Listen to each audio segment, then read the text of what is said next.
Thank you, Jeff. Well, it's been less than a week since 7 tornadoes moved through Middle Tennessee, killing more than 20 people and leaving hundreds of others hurt.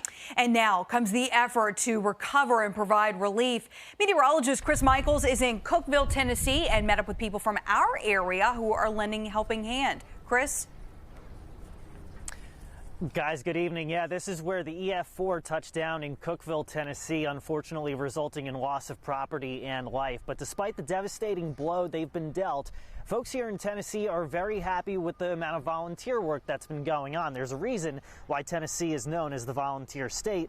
That also includes organizations like from our area, Gleaning for the World from Lynchburg. We met up with Gleaning's manager for disaster relief earlier today, who took us to this hardest hit area. Here's what he had to say.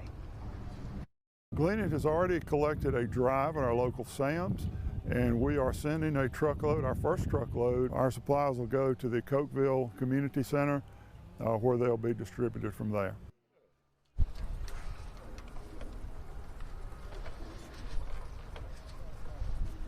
All right, we also want to mention that Tommy Houston, the owner from the Checkered Pig in Martinsville, is in Nashville feeding victims and first responders. We're hoping to catch up with him tomorrow.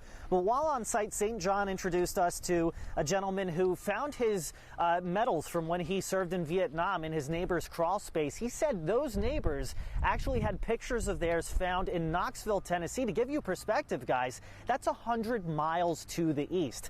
Coming up tonight at 6, we're going to give you a tour of the damage. We've spoken to so many people over the course of the day, and we'll also share you the one piece of advice they have for us moving forward as Severe Weather Awareness Week in Virginia starts next week. Reporting live in Cookeville, Tennessee, I'm meteorologist Chris Michaels, 10 News, working for you. Yeah, Chris, I'm curious. These tornadoes came through in the evening after the sun went down. We always kind of think about the energy from the sun and the heat.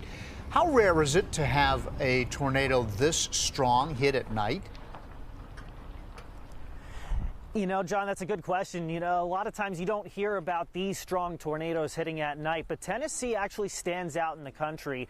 They are #1 for nighttime tornadoes. In fact, 46% of tornadoes that touch down in Tennessee happen at night, whereas in Virginia, that number is 21%. Back to you.